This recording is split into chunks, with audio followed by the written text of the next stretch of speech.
Hello students. तो आज का एक टॉपिक हम स्टार्ट करते हैं। ये एग्जाम में 3 मार्क्स का क्वेश्चन आया था।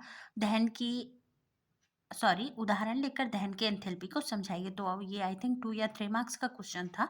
तो इसको आपको बस एक पेज में लिखना है, पर आपका कंटेंट जो है फुल वेटेज का होना चाहिए, है ना, जिसमें तर्क सम्मत और जो लॉजिकल बातें वो लिखना चाहिए, क्योंकि आप साइंस के सब्जेक्ट में फेंक नहीं सकते। ओके, आप टू द पॉइंट लिखेंगे, समझ के लिखेंगे तो मार्क्स बिल्कुल नहीं करते।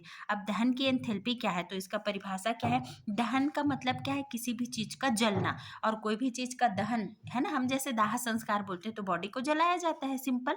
आप समझने के लिए ये यूज कर सकते हैं ना। तो कोई भी चीज का दहन कब होता है, जब वो ऑक्सीजन या वायु की उपस्थिति में होता है।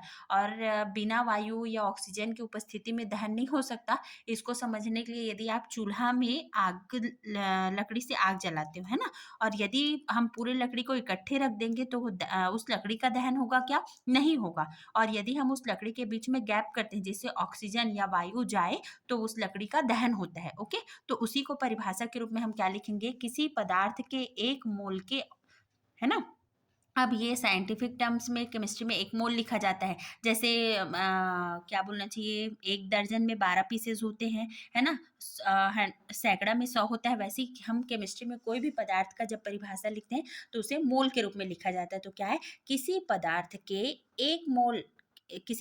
के 1 मोल के ऑक्सीजन की उपस्थिति अथवा वायु के आधिक्य में पूर्ण दहन से होने वाला एंथैल्पी परिवर्तन दहन की एंथैल्पी कहलाता है। अब इसका उदाहरण लेके बताना है। तो क्या है, खाना पकाने के लिए प्रयुक्त होने वाली गैस कौन सी गैस होती है, एलपीजी। इसे क्या कहा जाता है, full form liquefied petroleum gas, है ना। इसका मुख्य घटक ब्यूटेन है। ब्यूटेन का फॉर्मूला क्या है, C4H10। ठीक है, ब्यूटेन, ब्यूट मतलब 4 होता है, ये आप ऐसे समझ सकते हैं। तो यहाँ से क्या होगा, C4H10 के 1 मोल के पूर्ण दहन से 635.3 किलो कैलोरी ये क्या होती है, उष्मा मुक्त होती है। ठीक है, अब ब्यूटेन के दहन की उष्मा का मान कितना होगा, 635.3 किलो कैलोरी पर मोल, है ना। अब यहाँ से इसको कैसे हम लिखेंगे, अब इसका उदाहरण आपके एग्जाम में पूछा ही गया था। तो ब्यूटेन हमने लिया है, एलपीजी का मुख्य घटक है C4H10, और ये क्या होता है, एलपीजी एक गैस होता है। तो देखो, आपको यहाँ पे याद करने का या टेंशन लेने का कोई मैटर नहीं है ना। ये ब्यूटेन है जो गैस फॉर्म में होता है, और ये O2 ऑक्सीजन है ना। अब यहाँ से क्या है, 13/2 लिखना है, ये केमिकल समीकरण को बैलेंस करने के लिए है। और यहाँ से क्या होगा, 4CO2, ये भी गैस है, कार्बन डाइऑक्साइड की।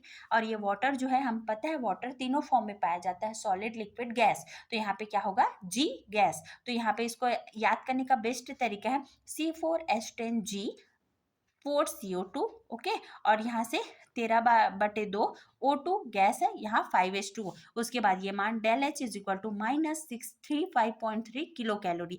तो ये माइनस कहाँ से आया, क्योंकि ये सिस्टम से उष्मा मुक्त हो रही है, सिस्टम से मुक्त होती है, तो यहाँ पे माइनस। और यदि सिस्टम एब्जॉर्व करता है तब इसे प्लस लिखते।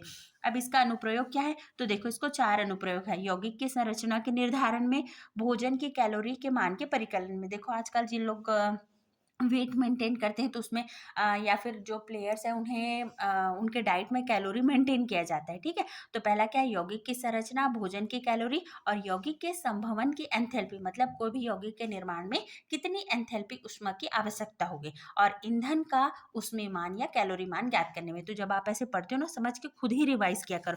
यौगिक की संरचना, भोजन की कैलोरी, और कोई भी यौगिक के संभवन की एंथैल्पी, और चौथा क्या है, ईंधन का उसमें मान या कैलोरी मान ज्ञात करने में। तो ये है, एक पेज में है, इतना को आप लिखेंगे तो आई होप कि आपको फुल मार्क्स मिलेगा, है ना। और टू द पॉइंट लिखिए, कहीं कुछ फेकोलॉजी का यूज मत करें, है ना। Thank you.